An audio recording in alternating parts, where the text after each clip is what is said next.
Autofocus. Same 225 area f system as GH5. Useful focus transition function. Broad range of focus peaking modes. With many of the GH5's other features carried over, it's no surprise to see that the 225 area f system has also made it across to the GH5S. Unlike a lot of rival cameras that use a hybrid system of both phase detect and contrast detect f, the GH5S relies solely on the slower contrast detect system. That said, focusing is still brisk, with a claimed f-speed of just 0.05 seconds, while the GH5S can also focus in light levels as low as 5 eV, which is darker than moonlight.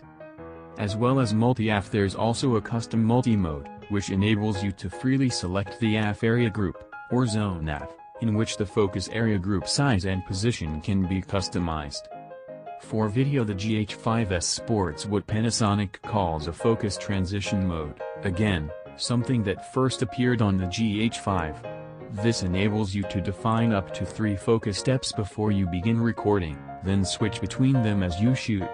You can also choose the focus transition speed, 5 variations, so you can opt for smooth transitions or snappy changes in focus.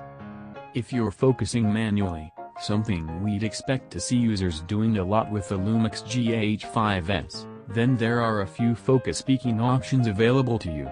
These include both high and low intensity options, as well as the option to have the highlights edges shown in pink, white, cyan, yellow or green.